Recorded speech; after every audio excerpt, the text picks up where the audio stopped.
generaciones. Esta también es una importante perspectiva que emerge de la serie. Esta serie ha sido un gran trabajo. Ha contado con la participación de más de 100 colaboradores de más de 25 países, más de 2/3 de los cuales proceden de países de ingresos bajos y medios.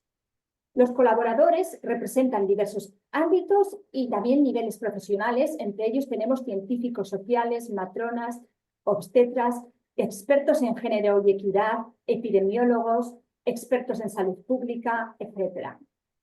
Hoy tenemos el honor y la suerte de tener a 5 ponentes de gran reconocimiento internacional entre nosotros aquí. Nuestro primer ponente nos adentrará en la realidad de la región latinoamericana, mientras que los otros 4 ponentes nos ofrecerán un viaje a través de los 4 manuscritos de la serie. Tendremos tiempo después para hacer preguntas, así que les rogamos que las escriban en el recuadro de preguntas y respuestas. Vamos pues a empezar con nuestro primer ponente, el doctor Bremen Denuncio. Bremen es el asesor regional en salud materna de la Organización Panamericana de la Salud. Bremen es médico ginecobstetra y cuenta con un máster en salud familiar y comunitaria y también un doctorado en perinatología de la Universidad de la República Oriental de Uruguay. De nacionalidad uruguaya, trabajó más de 15 años como profesor de la Facultad de Medicina y durante 7 años fue director del programa materno-infantil del Ministerio de Salud de su país. Tiene usted la palabra, doctor Bremen. Muchas gracias, Ana Pilar. Buenos días a todos y a todas. Mi presentación va a ser muy sencilla y voy a tratar de hacerla lo más rápido posible. Ustedes conocen que el año pasado, en febrero del 23, se publicaron las estimaciones de mortalidad materna de la región, del mundo. Y ahí nuestra región tenía el 3% de todas las muertes que ocurrieron en el planeta en el año 2020. 9.200 de esas muertes eran de nuestra región. Ese dato parece ser poco, pero es extremadamente importante y fundamentalmente tiene todavía más importancia cuando vemos las inequidades que existen al interior de la región y que todos ustedes conocen. Pero más preocupante aún es cómo se ha dejado de invertir en salud materna en prácticamente todos los países de la región y cómo se han priorizado otros temas dejando de lado el tema de la salud materna, luego de haber tenido bastantes buenos resultados en la época de los Objetivos de Desarrollo de Milenio.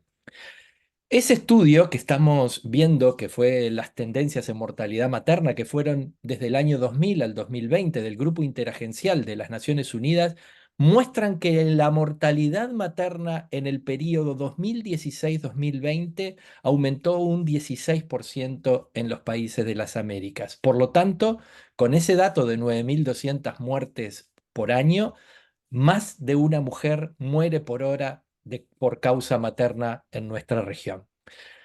En el periodo 2000-2020, 7 países aumentaron su razón de mortalidad materna, pero lo que es más preocupante es que luego de la época de los Objetivos de Desarrollo de Milenio y cursando ahora los Objetivos de Desarrollo Sostenible, 16 países de la región de las Américas aumentaron su razón de mortalidad materna. Ustedes, es cierto, me podrán decir, bueno, pero en el año 2020 están entrando las muertes maternas que se produjeron por COVID, que en nuestra región tuvieron el mayor impacto con el mayor exceso de muertes maternas que cualquier otra región en términos relativos. Lo peor es que las próximas estimaciones van a tener los datos del año 2021 y los datos del año 2021 que manejamos en OPS nos muestran que la mortalidad materna en la región duplicó o casi triplicó las muertes maternas que se habían producido por COVID en el año 2020. Si miramos específicamente qué es lo que está pasando con las tendencias, los invito a ver esa línea azul entera que, como ustedes ven, en el año 2020 tuvo ese incremento en vez de mantener su tendencia al descenso. Pero si ustedes miran bien, entre el año 2011 y el año 2020, ya la mortalidad materna en nuestra región venía aumentando sin haber llegado a aparecer la pandemia, lo cual nos pone en una situación muy comprometedora porque lo que pueden ver como línea punteada debajo en rojo habla de una meta parcial que tenemos que cumplir como región, aprobada por los países de la región, que trata que para el año 2025 estuviéramos en 35 muertes maternas por cada 100.000 nacidos, para llegar a una meta final en el año 2030, que es muy sencillo de recordar. Como continente deberíamos tener 30 muertes maternas cada 100.000 nacimientos, o sea, 30 para el 2030. Y como ustedes ven, en vez de acercarse la línea azul a esa línea roja punteada, por el contrario, nos vamos separando. La buena noticia es que terminada la pandemia, estamos volviendo a las razones anteriores. Sin embargo, esas razones anteriores son las que teníamos en el 2019 y como ustedes veían ya estaban en ascenso. Esto ha provocado un retroceso de la muerte materna en la región de prácticamente 20 años, lo cual es extremadamente grave. Ahora, yo quiero centrarme en esta diapositiva del trabajo. Ustedes ven la fuente colocada al pie de esa imagen, que me parece extremadamente importante porque esta publicación Lancet se está lanzando ahora en español. ¿Cuál es la importancia de esto? Fíjense ustedes en esta diapositiva, este estudio muestra las diferencias que tienen en el terreno de la ciencia los nativos de habla inglesa con los que no son nativos. Por ejemplo, veamos, participación en conferencias. 50% de los hablantes nativos, no nativos, perdón, en inglés, a menudo deciden no dar una presentación oral en un congreso o en un webinar. O el 30% de los hablantes no nativos en inglés a menudo deciden no asistir a una conferencia donde probablemente se revelen cosas muy importantes, pero necesitan 94% más tiempo para preparar y practicar una presentación si lo van a compartir.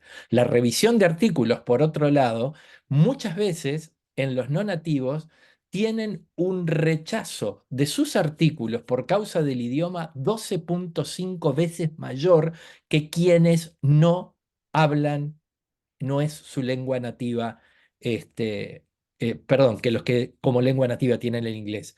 Lo mismo acontece, y aquí nos vamos a centrar en la lectura. Los no los no nativos para el inglés necesitan 91% más de tiempo para leer los artículos.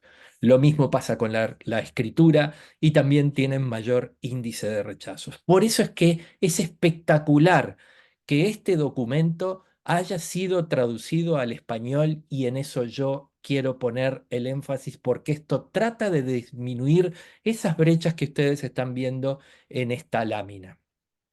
Para terminar, en esta lámina estoy presentando al director de la Organización Panamericana de la Salud, el doctor Jarbas Barbosa, quien nos está diciendo que la mortalidad materna en las Américas no solo es evitable, porque todos sabemos que prácticamente 9 de cada 10 muertes maternas deberían ser evitables. Sin embargo, esto es inaceptable en las expresiones de nuestro director.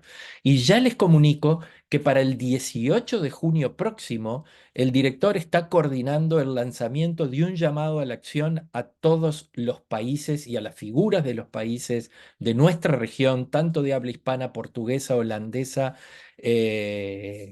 como inglesa, para desarrollar acciones para fortalecer las estrategias de reducción de la mortalidad materna.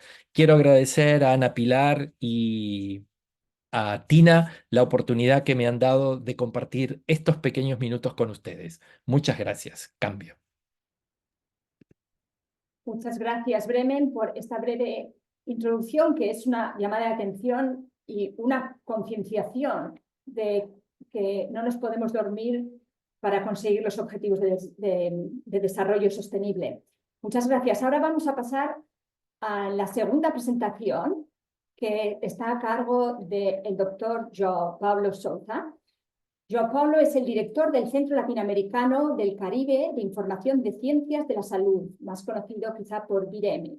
BIREME es la entidad de la OMS que facilita el acceso y el uso de información científica y técnica para la acción en salud.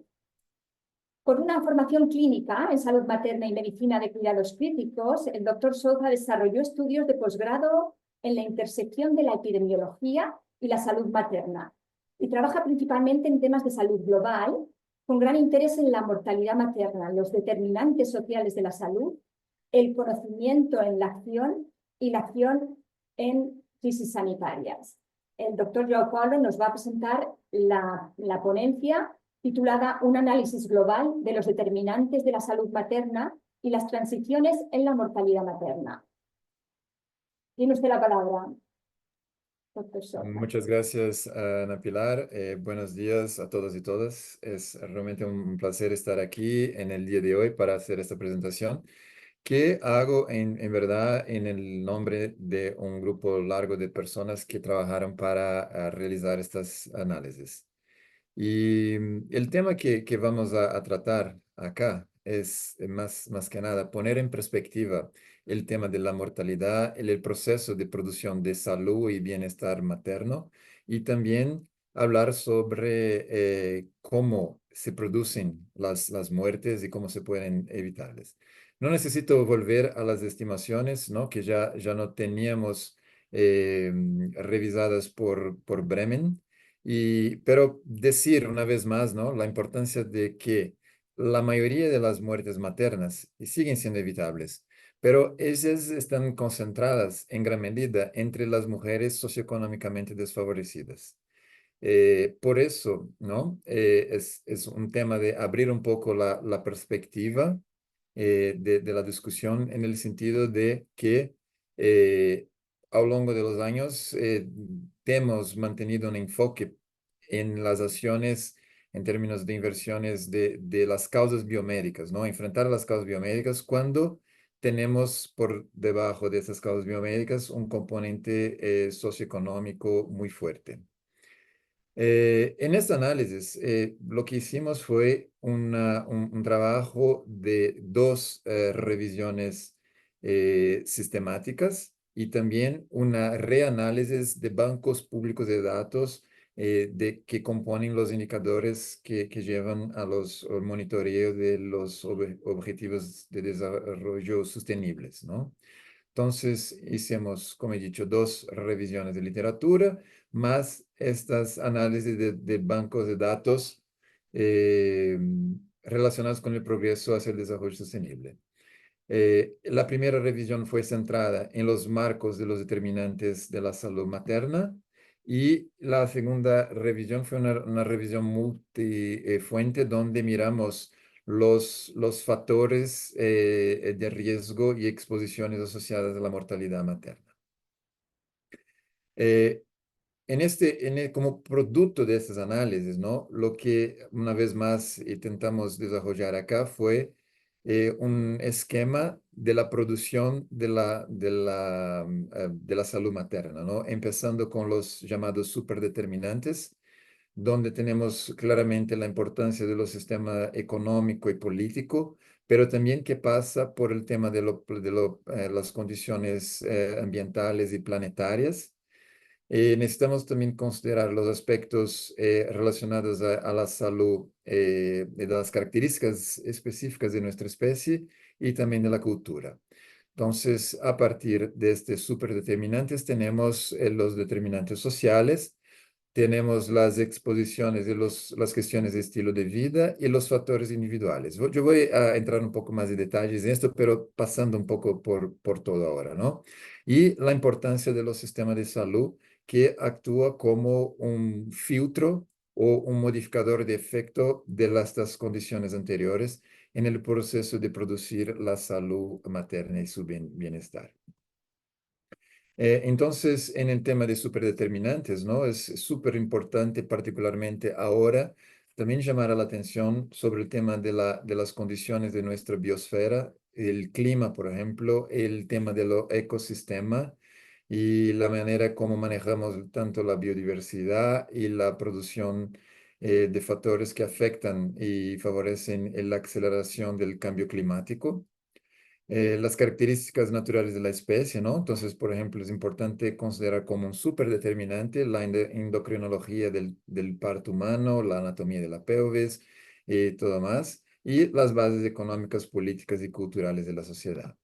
En términos de estos superdeterminantes, es muy importante enfatizar, ¿no?, que ellos son materializados en términos de prácticas culturales, las normas sociales, las estructuras políticas y la economía. Pero importante, ¿no?, en este proceso también subrayar la importancia cuando llegamos al tema de las cuestiones planetarias, ¿no? Particularmente en nuestra región, en tema de la deforestación, el proceso de industrialización y contaminación del ambiente, que ha sido un factor contribuyente para la salud de las mujeres y de los niños. Cuando pensamos sobre determinantes sociales, pensamos particularmente sobre los factores no biomédicos que influyen en los riesgos y las consecuencias en la salud a lo largo de la vida, ¿no? Y en este aspecto es súper importante enfatizar la importancia de las condiciones, los temas, las cuestiones relacionadas con género, las cuestiones étnicas y la clase económica, ¿no? Entonces, estos tres factores, particularmente, entonces, el sexismo, el racismo y el clasismo, son factores que son determinantes en el proceso de producción de la mortalidad. Eh, También importante y relacionado con eso están los factores de exposiciones individuales. Entonces, la exposición a agentes externos como peligros físicos, químicos y biológicos, las infecciones, accidentes y violencia. El estilo de vida, que también está muy influenciado e influido por factores superdeterminantes, en particular la cultura y los sistemas políticos y económicos. Y los patrones de estilo de vida que mitigan o llevan el riesgo de muerte de enfermedades relacionadas con la salud materna. Importante aquí enfatizar también los factores como la edad, la genética, las condiciones de salud preexistentes que componen esos factores, ¿no? De esta continua interacción se producen las manifestaciones que están en forma de las enfermedades. Esto es importante enfatizar sobre esto, ¿no? Que las enfermedades, las complicaciones son también productos de esos factores. El sistema sanitario juega un papel súper importante en la manera que puede eh, modificar los factores determinantes primarios, ¿no? Pero también puede transparecer y sufrir el efecto de los factores, como por ejemplo cuando tenemos inequidad en el acceso a los servicios sanitarios o las condiciones de maltrato como expresión de sexismo, ¿no? O manifestaciones ahí que, como llaman, de la violencia obstétrica. En ese sentido, entonces hay esta determinación compleja y multifactorial del fenómeno de la mortalidad materna, pero los países están evolucionando en este proceso. Y gradualmente estamos observando una reducción gradual de la mortalidad, pero una reducción que va muy despacio, ¿no? En ese sentido. Pero de manera general, nuestros análisis sugieren que en la medida que avanza el desarrollo social, la mortalidad materna tiende a disminuir. Entonces, este es el factor más fuerte cuando se consideran todos los factores asociados. El desarrollo social es el factor más fuerte para la reducción de la mortalidad materna, ¿no? Y en ese sentido, hay esta proposición de la transición en salud materna, las transiciones de mortalidad, donde tenemos estagios, ¿no?, de mortalidad, cada cual con sus características. Y eh, en la manera como miramos estos dados, vemos que los países, aquí es una distribución de los países de acuerdo con esos estagios de transición, los niveles de mortalidad materna, y también en términos de los años, ¿no? La manera, lo que está pasando es que hay, cuando miramos, por ejemplo, en 2000, hubo una reducción gradativa en los estadios de mortalidad más alta, entonces el número de los países que están con mortalidad más alta viene disminuyendo y los países con mortalidad más baja van aumentando. Al- Alrededor, ¿no? Con pasar de los años, y aquí estamos hablando de 2 décadas, ¿no? Pero 121 de los 185 países siguen en la misma fase de transición obstétrica. ¿Qué queremos decir con estos análisis? Al final, que hay un componente social muy fuerte en la mortalidad materna. Existe una complejidad multifactorial para la promoción de la salud y bienestar materno, y al mismo tiempo necesitamos de un enfoque amplio, ¿no? Centrarse únicamente en las causas biomédicas de la mortalidad materna es grandemente insuficiente. Entonces, es necesario un enfoque más amplio para abordar los factores determinantes que actúan en las fases iniciales de la cadena de los acontecimientos que conducen a la mortalidad, morbilidad grave o la muerte. Muchos de los países pasan por un estancamiento en el progreso, ¿no? Que están ahí por décadas, a pesar de las inversiones en el enfrentamiento de las causas biomédicas, pero seguimos muchas veces parados en el progreso. Entonces, la necesidad realmente de una acción multisectorial. En este esfuerzo, ¿no? Se trata muchas veces de hacer una acción, un pacto, si quiere, un pacto intersectorial para la reducción de mortalidad materna, donde el papel del sector sanitario tiene un papel clave, ¿no? Esencial, pero seguidamente insuficiente para producir una reducción sostenible de la mortalidad. En ese sentido, ¿no? ¿Qué queremos decir? La importancia de que son necesarios, fundamentales, los productos y servicios de calidad, y en dirección a la cobertura universal de la salud, para eso producir la reducción de mortalidad. Muchas gracias. Como primera ponencia para dar el aspecto general. Gracias. Gracias, Paulo. Muy clara y estructurada la presentación y los mensajes clave. Vamos a pasar a la segunda presentación o del segundo manuscrito, y tenemos al doctor Edgardo Ábalos con nosotros para hacer la presentación. El doctor Edgardo es médico obstetra y se desempeña como jefe del servicio de obstetricia de la Maternidad Martín, dependiente de la Secretaría de Salud Pública en Rosario. Es investigador visitante del Centro de Estudios de Estado y Sociedad y es también consultor de la OMS. Es coordinador del Observatorio de Salud Sexual y Reproductiva en Argentina, y su principal interés es la enseñanza de los principios de la medicina basada en la evidencia y de las políticas de salud basadas en las evidencias. Está muy centrado también en estudios epidemiológicos y clínicos relacionados con la prevalencia, intervenciones clínicas y políticas de salud dirigidas a reducir las principales causas de la mortalidad materna. Adelante, Edgardo, tiene usted la palabra. Muchas gracias, Ana Pilar.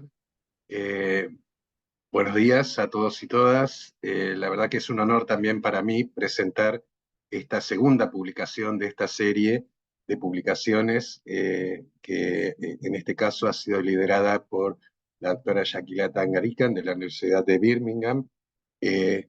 También como mencionara João Pablo, es un grupo importante de gente que ha participado, y gracias a la contribución de todas estas personas, esta publicación pudo hacerse realidad.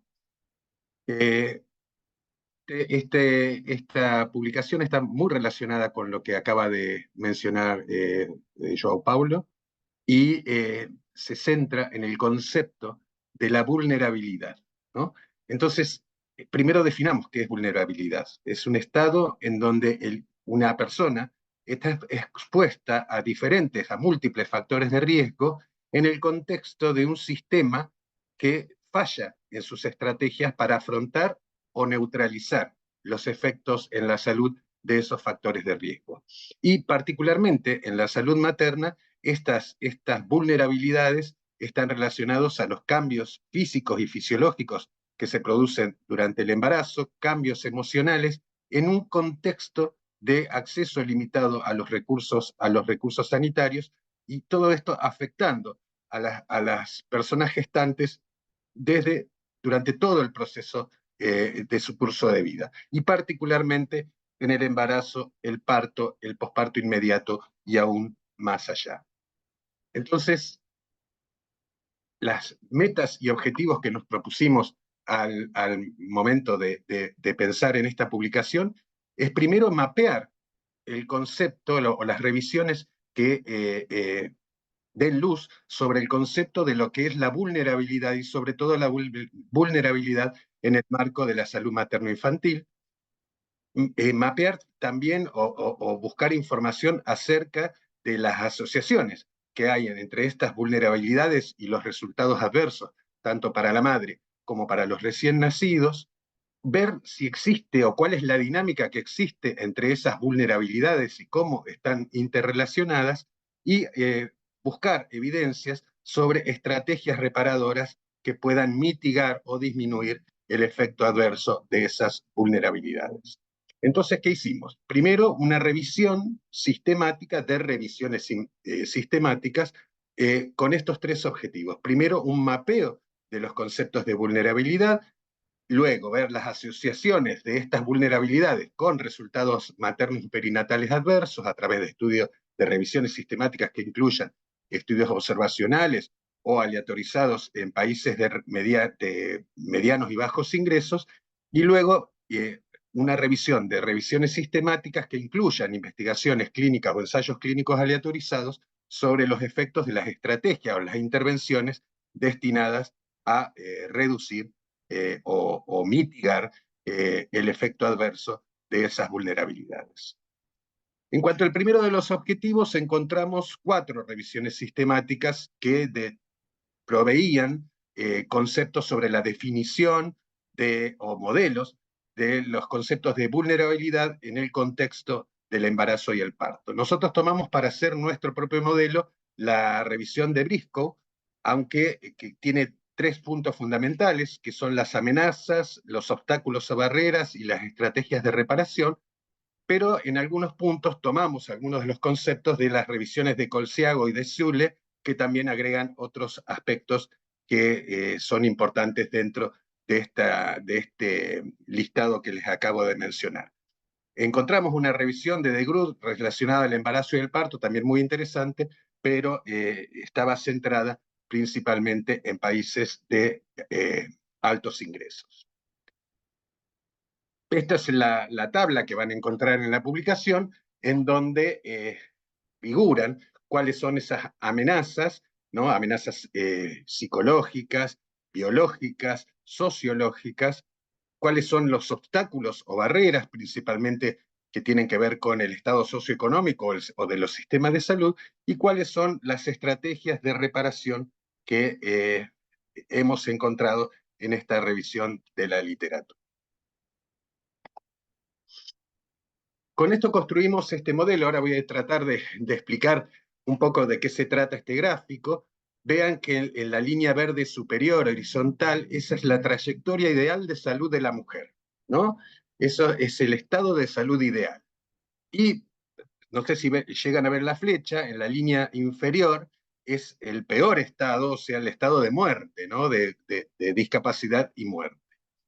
La mujer, una mujer entra en el embarazo, lamentablemente ya por su condición de mujer y de acuerdo a cuáles son las características previas al momento de que esta mujer ingresa al embarazo, entra en una situación de mayor vulnerabilidad, ¿no? Imaginemos una adolescente de 17 años, ya la adolescencia es un factor de riesgo, entonces la hace ingresar en este camino, en esta trayectoria, en una situación de mayor vulnerabilidad. Si le agregamos que esta niña adolescente tiene déficit nutricional, por ejemplo, tiene anemia o déficit de calcio, esta niña va a tener un mayor riesgo de desarrollar complicaciones, como por ejemplo la anemia puede desarrollar una hemorragia postparto al momento del parto, con la déficit de calcio puede desarrollar preeclampsia. A eso le vamos sumando nuevas barreras o la acción de nuevas barreras, como por ejemplo falta de acceso al control prenatal, dificultad en el acceso al control prenatal, dificultad en encontrar instituciones que puedan hacer el diagnóstico, el seguimiento, o puedan proveer de los fármacos necesarios para corregir la anemia, corregir el déficit de calcio. Todas esas amenazas y obstáculos o barreras van a traccionar hacia el estado de peor salud, inclusive muerte, que es esta flecha púrpura que ustedes ven con dirección descendente, ¿no? Entonces, todas esas estados de amenazas y todas las barreras que encuentran las personas durante el curso del embarazo, el parto y el posparto, más allá, van traccionando hacia la posibilidad de resultados adversos o muerte. Y existen algunas estrategias que podrían disminuir el efecto de esas amenazas o de esos obstáculos, que son las flechas verdes que traccionan hacia arriba, hacia el estado de salud, el, el curso de riesgo que tenga esta mujer, ¿no? Entonces, con este modelo conceptual, lo que hicimos fue buscar cuáles eran las amenazas inherentes durante el embarazo precoz, todo el curso del embarazo, el embarazo tardío, el parto e inclusive el posparto, ¿no? Entonces, estas son algunas de las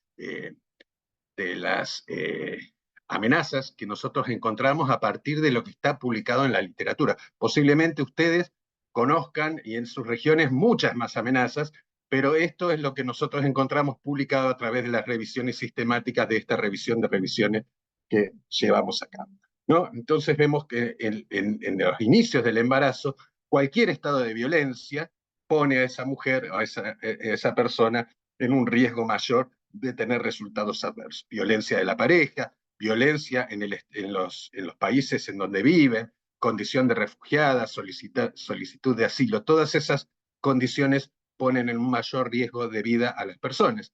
Y le da también el matrimonio, estas son pautas culturales, el matrimonio infantil o la baja educación formal de la madre y la consecuencia, ¿no?, con el embarazo en la adolescencia, que están interrelacionadas, también son amenazas que hemos encontrado en la revisión de la literatura sobre el aumento de riesgo en el embarazo temprano. Para el embarazo tardío persisten estas cuestiones que acabo de nombrar y se agregan algunas cuestiones inherentes a las personas, como por ejemplo la paridad, la nuliparidad, o inherentes a sistema o los lugares donde viven, como pueden ser las deficiencias nutricionales, como por la deficiencia de calcio o de hierro. Como nombrara João Pablo también en su publicación, las condiciones de hábitos muy ligadas a la cultura, ¿no? Por ejemplo, el alcohol o el tabaquismo, en nuestra región, los consumos problemáticos de sustancias, también han sido encontrados como factores de riesgo agregado, y el Estado, como también mencionara João Pablo en su publicación, el estatus socioeconómico de esas mujeres también influyen, digamos, y constituyen amenazas que producen resultados adversos, tanto maternos como perinatales. En relación al parto, persisten algunas de estas, las revisiones, hemos encontrado publicaciones sobre que persisten algunas de estas cuestiones, y aparecen algunos otros determinantes, como pueden ser en algunas regiones las prácticas religiosas y culturales que afectan la salud de la mujer, específicamente en el momento del parto, y fíjense que ya comienza a tener mayor preponderancia, ¿no?, los efectos de deficiencias en el sistema de salud, ¿no?, como la atención de mala calidad, recursos escasos o de mala calidad, y la falta de respeto y abusos, como también mencionara en su presentación João Pablo. ¿Cómo pueden entonces solucionarse? ¿Cómo se puede, qué intervenciones existen que puedan disminuir la carga de estas amenazas o de estas barreras? Para eso, la última parte de esta revisión, que constituye en buscar cuáles son las intervenciones efectivas para cada una de estas barreras que fueron identificadas a través de este modelo, se ve que a pesar de la larga lista de barreras y amenazas, existen por lo menos algunas intervenciones que podrían modificar su efecto, como por ejemplo la suplementación, en los casos de déficits nutricionales, como la anemia o la deficiencia de calcio, la suplementación a base de hierro, la suplementación a base de calcio disminuyen los potenciales riesgos que estas deficiencias producen en las mujeres. También, en cuanto a la exposición a riesgos, existen algunas intervenciones que podrían estar orientadas, ¿no?, para, por ejemplo, el cese tabáquico o intervenciones que podrían dar apoyo a las mujeres en el contexto de la violencia de género, y otras intervenciones también, como nombrara João Pablo en su presentación, que tiene que ver ya extrasectoriales, por fuera del sector salud, en donde sí se ve que con el apoyo de los otros diferentes estamentos por fuera del sector salud podemos tener algunos resultados positivos en el embarazo, ¿no? Particularmente también aquellas intervenciones relacionadas al incremento, al acceso, a la facilitación del acceso al espaciamiento de los embarazos o a la promoción de los métodos de anticoncepción. Entonces, este marco teórico nos daría también un llamado a los responsables, por ejemplo, de la toma de decisiones en los países, ¿no? Que tomen este concepto de vulnerabilidad, ¿no? No solamente desde el aspecto biomédico, desde todo el aspecto social de las personas que viven en un territorio, lo que justificaría el acceso a mayores recursos para mejorar la salud materna a nivel de las regiones y de los países, priorizando la educación de las mujeres como un método para empoderar a las mujeres a la toma de decisiones, mejorar su estado de salud y incorporarse al mundo laboral, y por supuesto sin dejar de invertir en los programas de usos de anticonceptivos.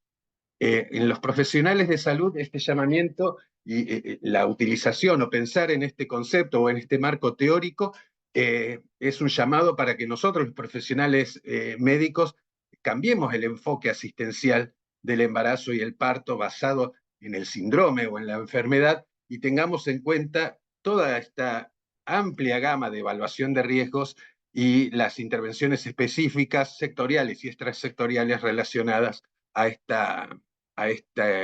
concepto de vulnerabilidad, ¿no? Es importante también asignar atención adicional dentro de los servicios a aquellas mujeres expuestas a más de una vulnerabilidad, que como generalmente sucede. Hablábamos de la dinámica de las diferentes vulnerabilidades, entonces muchas veces con el concepto sindrómico de patología estamos atacando una causa, pero nos olvidamos del resto. Para terminar, el llamado a los investigadores, ¿no? Se necesitan datos confiables sobre que puedan mapear o que nos permitan tener una idea de la prevalencia, de la magnitud de estos conceptos de vulnerabilidad, que inclusive pueden ser diferentes aún dentro de un mismo país, ¿no? Y para eso necesitamos datos, y necesitamos datos de buena calidad. También, no solamente una vez hechos los diagnósticos, una vez implementados los programas, no solamente se trata de implementar.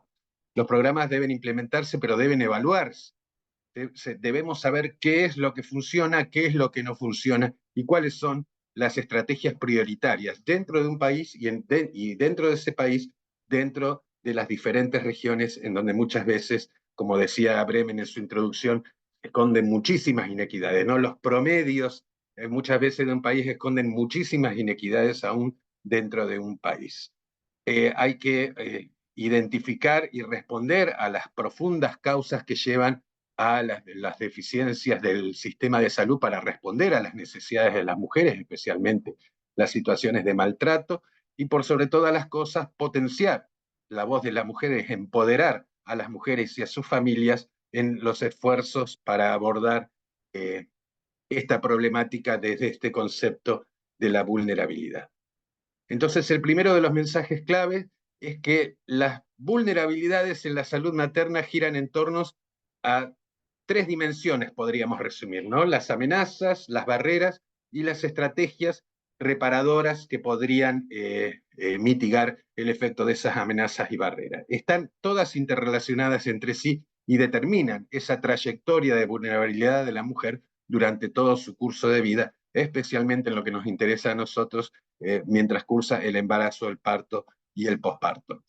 Los responsables políticos, los investigadores, los profesionales sanitarios tenemos la obligación ética de utilizar este concepto de vulnerabilidad para mejorar los resultados del embarazo. Muchísimas gracias. Muchas gracias, Edgardo. Antes de continuar, me gustaría recordar que tendremos tiempo para preguntas y para respuestas al final del seminario, así que les rogamos que si tienen alguna pregunta, la pueden escribir en el recuadro de preguntas y respuestas y así iremos teniéndolas en cuenta para el final. Y entonces vamos a continuar con, esta vez la siguiente ponencia es de la doctora Virginia Díaz. Nos va a presentar el tercer manuscrito de las series. Virginia es médica tocoginecóloga e investigadora. Se desempeña como coordinadora del servicio de tracto genital inferior en el Hospital Público dependiente de la Secretaría de Salud Pública en Rosario. Como investigadora del Centro Rosarino de Estudios Perinatales, ha participado en el desarrollo de múltiples guías de recomendaciones para la OMS, ha coordinado también estudios de investigación clínica y ha escrito y colaborado en múltiples artículos y revisiones sistemáticas de temáticas relacionadas con la reducción de la morbimortalidad materna. Y Virginia nos va a presentar las consecuencias desatendidas a medio y largo plazo del parto, análisis sistemático de la prevalencia, recomendaciones y el camino para el futuro. Tiene usted la palabra, Virginia. Bueno, muchas gracias, Ana Pilar. Como han hecho los exponedores anteriores, quiero agradecer por haberme convocado para poder contar qué fue lo que se hizo en esta serie de Lancet. Así que muchas gracias a todos y gracias a todos a los que están conectados escuchando. Bueno, este artículo se hizo con la ayuda de 21 autores, 11 autores que pertenecen a países de ingresos altos, 10 autores que pertenecen a países de ingresos bajos y con múltiples y variables disciplinas de su trabajo.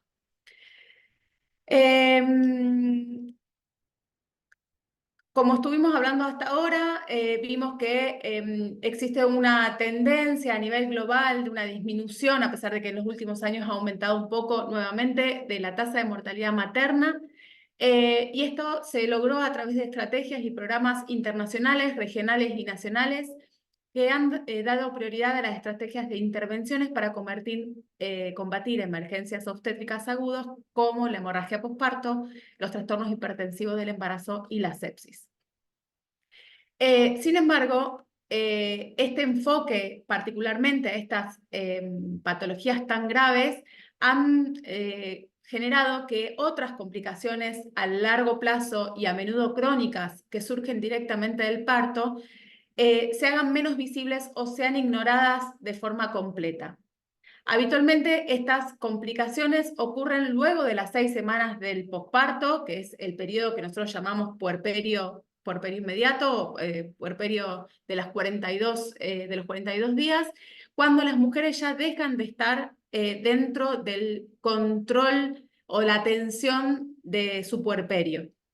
Entonces, trastornos como la depresión, la incontinencia urinaria y anal y la disfunción sexual, que pueden ser causadas o agravadas por el embarazo y el parto, quedan desatendidas y quedan sin cuidado. Como objetivos de esta publicación, que es el tercer paper de la serie Lancet, era explorar el espectro de complicaciones a medio y largo plazo que pueden surgir de los procesos del parto y del alumbramiento, con un interés específico en las implicancias para las mujeres y los proveedores sanitarios de los países recursos o de ingresos medianos y bajos. Esto se hizo a través de identificar y resumir sistemáticamente datos epidemiológicos sobre la carga de estas complicaciones y la búsqueda de recomendaciones clínicas de alta calidad sobre su prevención, identificación y tratamiento. Las afecciones elegibles para este trabajo eran afecciones que afectaban a mujeres y estaban relacionadas directa o principalmente con los efectos del parto, sin importar el modo de nacimiento, ya sea un parto o una cesárea, y incluían enfermedades que ocurren o son agravadas por intervenciones producidas en el intraparto. Nos centramos en afecciones que aparecen más de 6 semanas posparto, sin límite superior de tiempo, y tratando de enfocarnos en este término que es desatendidas, que se refiere a las infravaloradas o descuidadas en las agendas sanitarias nacionales, mundiales, según se determinó en una consulta con los autores. Perdón. En este esquema, lo que podemos ver es un concepto importante de relación entre los factores predisponentes y las complicaciones relacionadas con el trabajo de parto y alumbramiento, como por ejemplo el tiempo como modificador del efecto. Todas las mujeres tienen factores intrínsecos y extrínsecos que las hacen susceptibles a complicaciones, con que, por ejemplo, el tiempo, la duración del trabajo de parto pueden empeorar y generar complicaciones a largo plazo más allá de las 6 semanas del parto.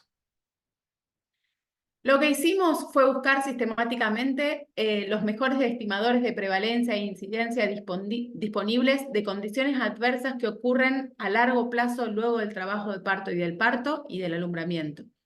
Se excluyeron condiciones que eran causadas por comorbilidades existentes en las mujeres, ya sea antes del embarazo o durante el embarazo, como por ejemplo diabetes o preeclampsia, y lo mismo condiciones que afectan al bebé nacido de ese embarazo, porque esto estaba fuera del alcance de esta serie. Se encontraron 53 fuentes de datos. De estas 53 fuentes de datos, 7 fueron encuestas representativas de hogares o grandes registros de maternidades y 46 eran revisiones sistemáticas de los datos de prevalencia o incidencia.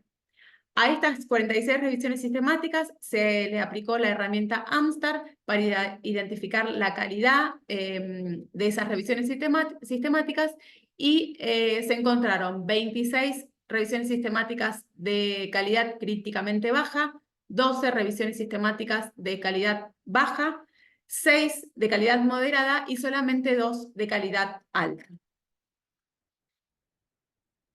Acá lo que podemos ver son las afecciones más prevalentes. Estas afecciones afectan a más del 10% de las mujeres y las más frecuentes son la dispareunia, la incontinencia anal, la lumbalgia, la infertilidad secundaria y el dolor perineal.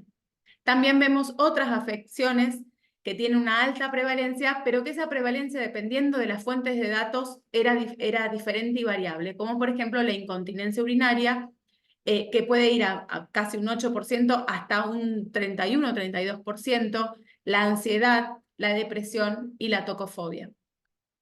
Existen además otras afecciones que, a pesar de que tienen una prevalencia no tan alta, o sea que afectan menos del 10% de las mujeres, están asociadas a repercusiones graves en la salud y el bienestar de estas mujeres, como por ejemplo la seroconversión del HIV, los prolapsos de órganos pélvicos, las lesiones nerviosas de miembros inferiores que están muy relacionadas con el uso de anestesia regional, los trastornos del estrés postraumático, la disfunción tiroidea, la mastitis, la psicosis, el tromboembolismo venoso, y la cardiomiopatía periparto.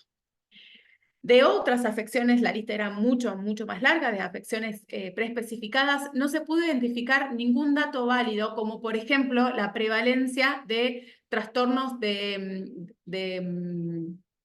placentación anormal o complicaciones sobre las heridas, tanto perineales como de las heridas quirúrgicas postcesáreas, por ejemplo. ¿Qué limitaciones encontramos de nuestros datos? La mayoría de los datos de prevalencia procedían de países de ingresos altos, con sistemas sanitarios bien dotados. Había pocos datos de poblaciones en países de medianos y bajos ingresos, excepto para la depresión postparto, la ansiedad y la psicosis.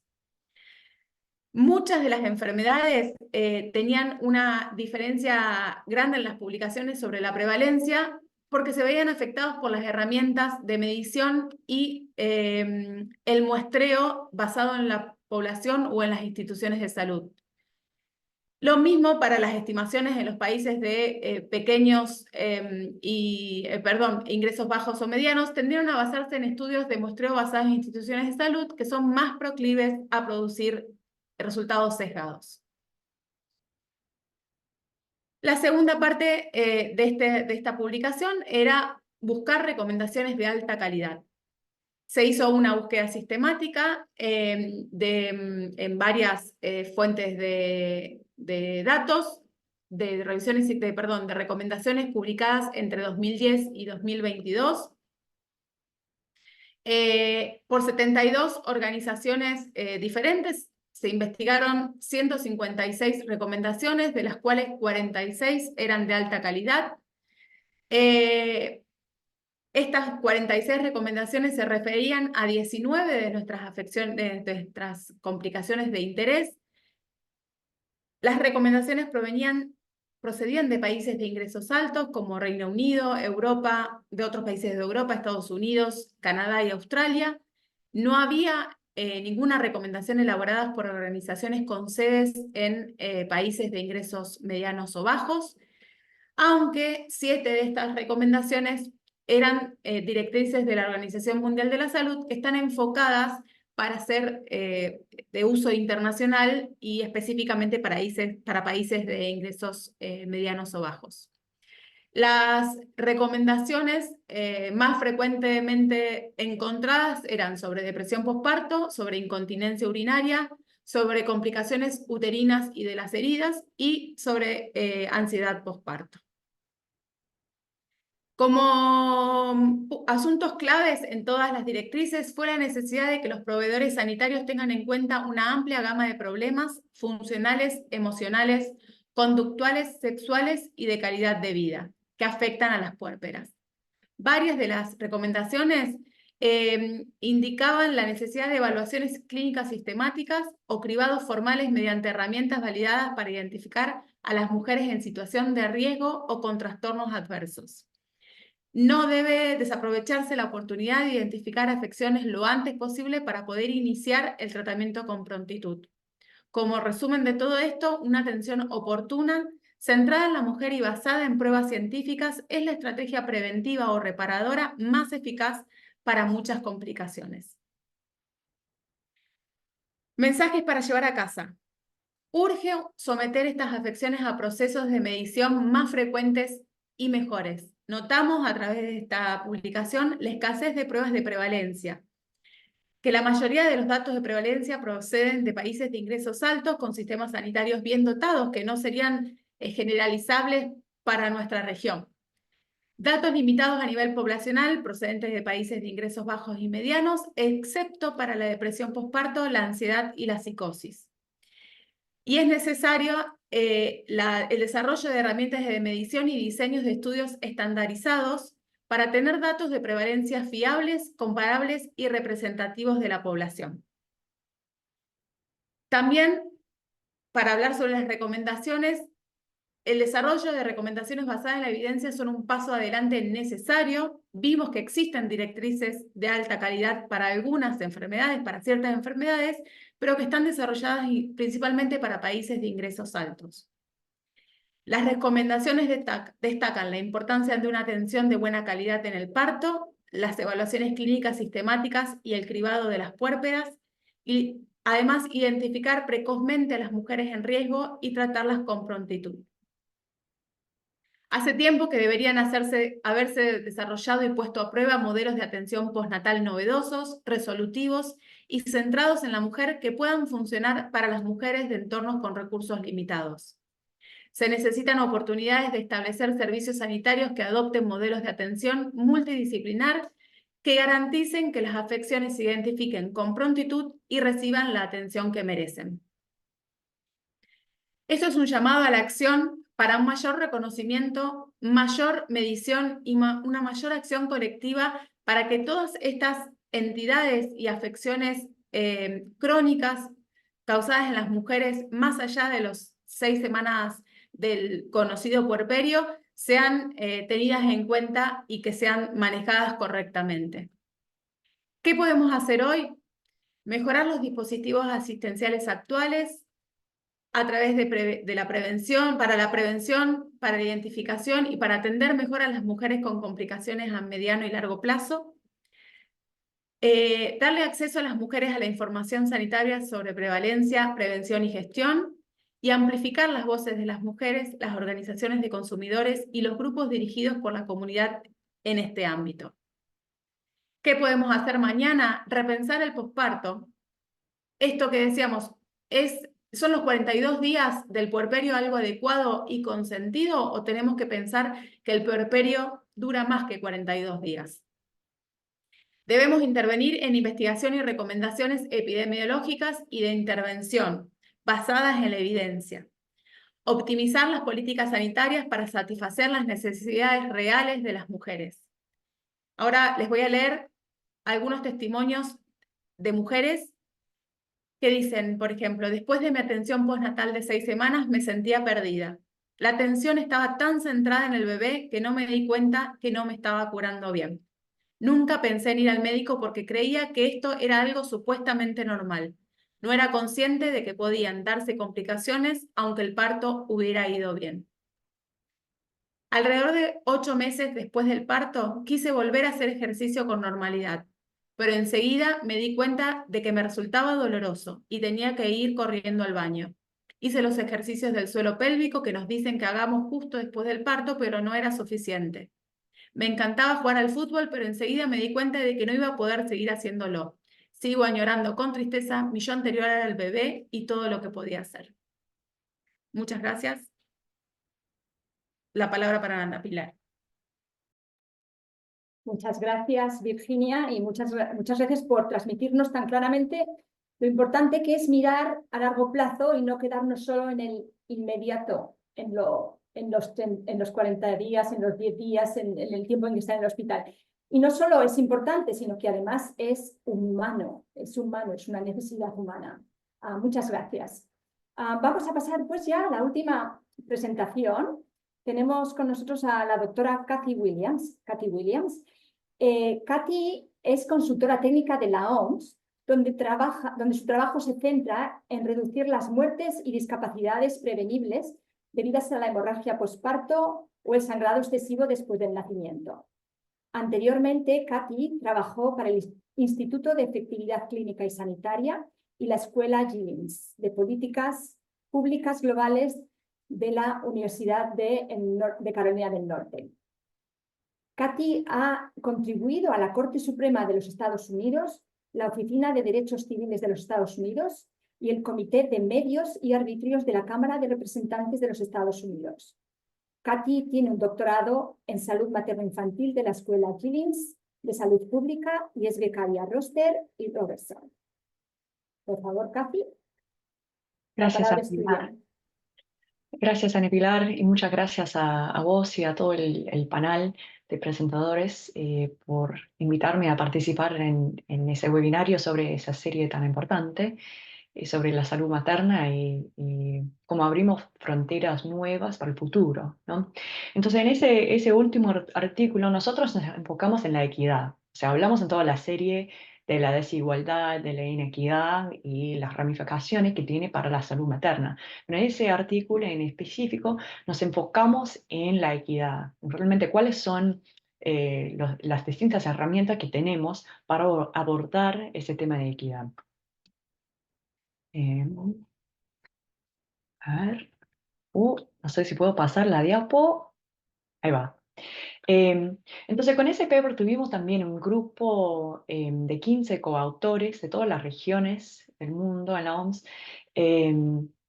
Tenemos, creo que un tercio de los autores venían de países de ingresos medianos o bajos, y como digamos, tenemos representación no solamente de las especialidades clínicas, como la obstetricia, la protocoginecología, pero también de las ciencias sociales. Tenemos acá algunos investigadores que se basan en metodologías feministas. Entonces, tenemos un grupo muy diverso en cuanto de formación y metodología, y también de geografía. Entonces, cuando hablamos de los antecedentes, como en todos los otros papers de la serie, ¿no? El enfoque era mejorar el acceso y el uso de servicios de maternidad de calidad, porque estos son los objetivos fundamentales para la salud materna global. Sin embargo, ya conocemos que las desigualdades en el acceso, el uso y los resultados sanitarios siguen siendo persistentes y profundas. Y nosotros vemos que se necesita una visión más holística, ¿no? Uno que equilibra las experiencias de atención con resultados en salud y bienestar. Una que comprende cómo las relaciones de poder entre los sexos influyen en todos los aspectos, siempre considerando lo que se llama la interseccionalidad. Y acá, o sea, voy a definir un poco la interseccionalidad, porque esa es una de esas palabras que ya existen en las redes y todos tenemos una idea, pero tenemos distintas ideas de lo que significa esa palabra interseccionalidad, ¿no? Es una teoría feminista que habla de cómo los distintos ejes de poder, que puede ser por sexo, género, que puede ser por la raza o origen étnica, que puede ser por la pobreza, pero cómo todos estos ejes de poder interactúan para influir la identidad y la experiencia que tenga una persona, pero también las maneras en que estos ejes de poder estructuran el contexto en que esta persona puede buscar la atención sanitaria y los otros recursos que requiere para tener los distintos determinantes de salud bien satisfechas para tener buena salud y bienestar, ¿no? Entonces, no solamente es una manera de hablar de la identidad personal, o sea, decir, bueno, que soy una mujer de ascendencia asiática, de clase media, etcétera, etcétera, sino que es una manera de pensar en cómo yo puedo mudar dentro del contexto social que es la vida y que es el mundo social que tengo que atravesar cuando busco atención de salud. Entonces, en ese artículo tuvimos como 4 partes distintas en ese paper. Primero describimos cómo estas relaciones de poder, que son interseccionales, que son relaciones de género, impulsan las desigualdades en salud materna y cómo deben abordarse. Esto ya fue mencionado por João Paulo, también por Edgardo, y también, o sea, es algo que corre abajo de todo lo que habló Virginia con la atención en el tiempo puerperio, ¿no? O sea que esas desigualdades y las relaciones de poder que impulsan las desigualdades son un fundamento a todos los resultados de salud que vemos y las desigualdades y inequidades que vemos en los resultados. Entonces describimos eso primero. Segundo, presentamos nuevos análisis de desigualdades utilizando esta perspectiva interseccional para ilustrar los puntos fuertes y las oportunidades de este enfoque y lo que se pierde en su ausencia, ¿no? Porque, o sea, tomamos esa teoría y lo aplicamos y mostramos concretamente qué es lo que nos agrega. Tercero, revisamos y mapeamos las intervenciones en salud materna basadas en la equidad para identificar las oportunidades de mejora y las áreas de innovación. Y último, hacemos unas recomendaciones para las comunidades de investigación, política pública y práctica clínica sobre cómo podemos reimaginar y co-crear nuevos enfoques en salud materna desde el punto de vista de la interseccionalidad. Entonces, o sea, son 4 ejes medio distintos, pero vamos a pasar uno por uno. Primero, como ya dije, las relaciones de poder interseccionales y de género impulsan las desigualdades que vemos en la salud materna. Y la interseccionalidad como teoría y también como enfoque pone en primer plano las desigualdades e injusticias que marcan la salud materna. porque el embarazo y el parto están explícitamente ligados a la sexualidad, la salud sexual, la salud reproductiva y los derechos humanos, que se rigen por relaciones de poder que son basadas en el género y que son heteronormativas. Entonces, utilizar ese enfoque de interseccionalidad permite la exploración explícita de cómo las relaciones de poder basadas en el género interactúan con otras fuentes de desigualdad para dar forma o perjudicar la capacidad de acción, las expectativas culturales, el acceso a los recursos, el apoyo a la atención durante el periodo perinatal.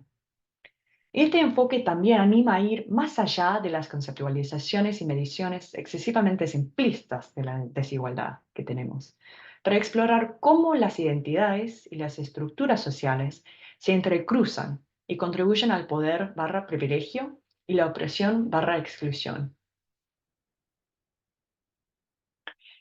Entonces, para mostrar cómo se aplica esta perspectiva interseccional, seguimos un indicador de salud materna y hicimos un nuevo análisis, ¿no? Utilizamos el nuevo indicador de calidad de atención prenatal, el APN C8+, que va más allá de la cobertura, ¿no? Contando el número de visitas de control prenatal que tenga una mujer, pero trata de medir un poco las distintas dimensiones de calidad de ese control prenatal. Hemos utilizado datos procedentes de encuestas de demografía sanitaria y de indicadores múltiples por conglomerados en América Latina y el Caribe, entonces en nuestra región, donde hemos podido estandarizar el origen étnico a indígena, afrodescendiente y otra como grupo referente. Entonces, perdón por el tamaño de esa figura, sé que es muy difícil ver todo el detalle de la figura acá en la pantalla, pero voy a orientarnos un poco con esa figura y después, si les interesa, pueden pasar al artículo y verlo más en detalle. Pero esto es una figura que muestra lo que agrega este nuevo enfoque de interseccionalidad, ¿no? Lo que ven por las distintas filas son los países, ¿no? Algunos de los países que se incluyeron en el análisis de la región. Y acá hicimos el típico desenglobación de los datos, el típico análisis de equidad, en que comparamos los resultados que tenga con ese indicador, las más desfavorecidas en comparación con las menos desfavorecidas, usando un índice de estatus socioeconómico que es adaptado para cada país, ¿no? Pero después hicimos un paso más allá y también englobamos los datos por esos grupos étnicos. Entonces lo que nos permite ver es que entre el grupo de las más desfavorecidas y el grupo de los menos desfavorecidos, que también tenemos desigualdad, ¿no? Que no todas las mujeres que son más desfavorecidas tengo el mismo acceso a la cobertura de control prenatal y no todos reciban la misma calidad de atención en el control prenatal, ¿no? O sea, vemos que, por ejemplo, si tomamos el ejemplo de Perú, ¿no? Vemos que entre el grupo de más desfavorecidos, entonces la primera fila dentro de esa gran fila de Perú, vemos que las mujeres afrodescendientes, que están acá en el globito celeste, tengan un control prenatal de peor calidad que las otras mujeres indígenas y del grupo referencia dentro de ese mismo estrato socioeconómico, lo que significa que dentro de las más desfavorecidas vemos desigualdad, ¿no? O sea que el promedio del grupo más desfavorecida como que no permite, invisibiliza, ¿no? La desigualdad que tenemos dentro de ese grupo y invisibiliza también la mayor vulnerabilidad que tenga ese grupo, ¿no?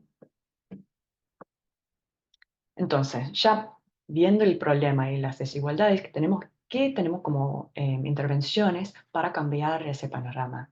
Entonces, después de hacer ese análisis de los datos de la región, hicimos una revisión sistemática exploratoria sobre las intervenciones de salud materna basadas en la equidad, ¿no? Entonces, buscamos artículos que tenían 3 criterios. Primero, que explicaron una intervención para promover la igualdad o la equidad, reducir la desigualdad o la inequidad, o utilizar un enfoque basado en la interseccionalidad en contextos de salud materna o atención sanitaria, ¿no? Entonces, enfocamos en la equidad.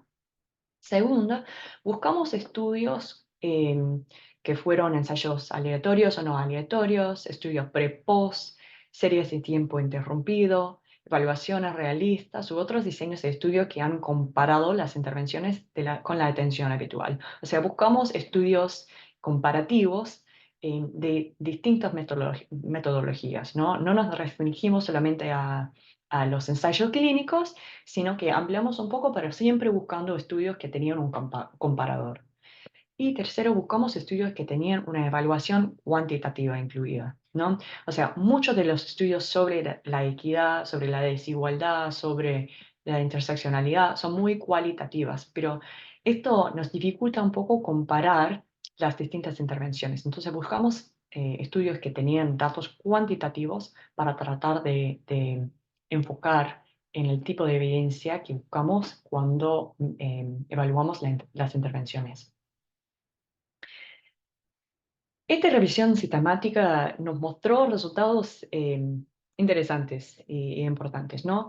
Primero, encontramos a pesar de tener en cuenta la interseccionalidad y los distintos ejes de poder cuando estructuramos la revisión, nosotros encontramos que la literatura se enfoque mucho en el estatus socioeconómico, ¿no? Como el único factor social que se ha tomado en cuenta, ignorando estos otros ejes de poder, ¿no? Entonces, más o menos la mitad de los diseños de intervención fueron enfocados en el estatus socioeconómico. Entonces encontramos intervenciones como vales, subvenciones de tasas, transferencias en efectivo, y no otros tipos de intervenciones que quizás se enfocarían más en otros ejes de poder.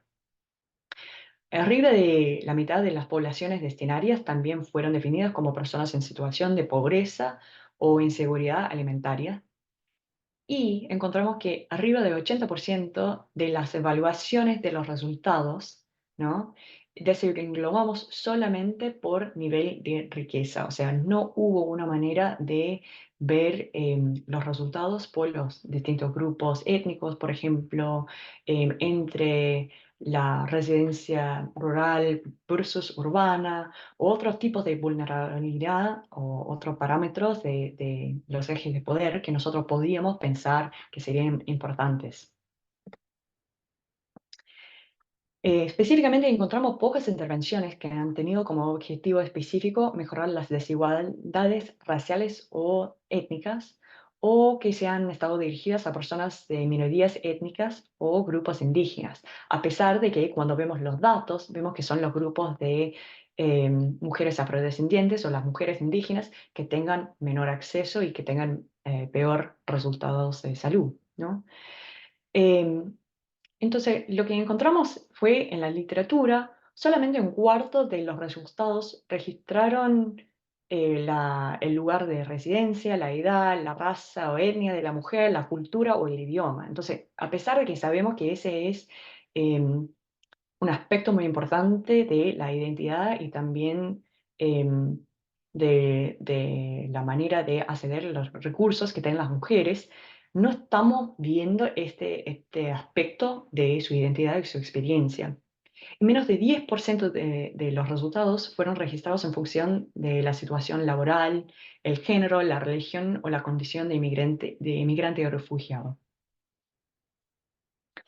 Entonces, bueno, lo que mostramos, para resumir un poco, es que el análisis de los datos muestra que las mujeres que tengan mayor vulnerabilidad o que pertenecen a grupos que tengan peor acceso a la atención sanitaria, a pesar de que sabemos esto, tampoco tenemos muchas intervenciones probadas para mejorar las condiciones. Entonces, nuestras recomendaciones para la práctica, la investigación y las políticas públicas son, primero, establecer la interseccionalidad, la multidisciplinariedad, los enfoques basados en trauma y la justicia social como los principios fundamentales de la práctica clínica, porque ofrece una vía para mejorar la salud materna y la asistencia sanitaria, ¿no? Segundo, tenemos que catalizar la investigación sobre la interseccionalidad y la justicia en la salud materna, porque vemos que la literatura existente todavía no aborda todos los temas que ya sabemos que son importantes, ¿no? Entonces, nosotros sugerimos que quizás precisamos otros tipos de metodologías, ¿no? Como las ontologías comunitarias, feministas, críticas y decoloniales, porque estas democratizan la creación de conocimiento por la acción dirigida por la comunidad. Entonces nos ofrece otras vías para abordar el tema. Nosotros también recomendamos que las asociaciones profesionales, los organismos acreditadores y las instituciones autorizadas puedan apoyar estos esfuerzos para integrar la interseccionalidad en la práctica clínica, ¿no? O sea, nosotros tenemos que tomar esa teoría de las nubes, digamos, ¿no? Y realmente ponerlo en la práctica clínica, lo que significa repensar las prácticas clínicas desde este enfoque de interseccionalidad, pensando en, o sea, qué es la experiencia de vida que tenga la mujer que transita por el hospital, por la clínica, ¿no? O sea, cuáles son las dificultades que enfrenta esa mujer y cómo podemos como repensar las prácticas clínicas para dar a esa mujer lo que realmente precisa para tener un embarazo saludable, ¿no? Y también nosotros recomendamos que las políticas desempeñen un papel fundamental, o sea, cómo las políticas desempeñan un papel fundamental en la creación y el mantenimiento de las desigualdades, ¿no? Que también nosotros subrayamos que también pueden ser una herramienta poderosa para rectificarlas. O sea, no tenemos que decir solamente, bueno, estas desigualdades existen por cosas culturales, cosas que se basan en las leyes. O sea, las sociedades, las leyes son creaciones humanas, ¿no? Entonces, si nosotros pudiéramos creer sistemas sociales, sistemas de salud que produjeron tantas desigualdades, que también tenemos la posibilidad de rehacer estos sistemas sociales, sistemas legislativos, sistemas de salud, para empoderar a las mujeres y también para mejorar esas desigualdades que vemos en los datos. Entonces, por último, nosotros encontramos que aplicar esta perspectiva de interseccionalidad a la salud materna tiene implicaciones de enmarcar la práctica clínica, la investigación y la acción política, y tiene el potencial de mejorar la comprensión y por lo tanto la acción para mejorar la salud y bienestar para todos, especialmente las marginadas por los sistemas de poder. Entonces, esto significa pasar de un enfoque único a uno más contextualizado o otros más contextualizados que permitan el diseño y la aplicación por parte de la comunidad para corregir los desequilibrios históricos de poder. Entonces, con eso termino la presentación, paso la palabra a Ana Pilar. Y muchas gracias por darme el espacio de compartir un poco de ese artículo. Muchas gracias.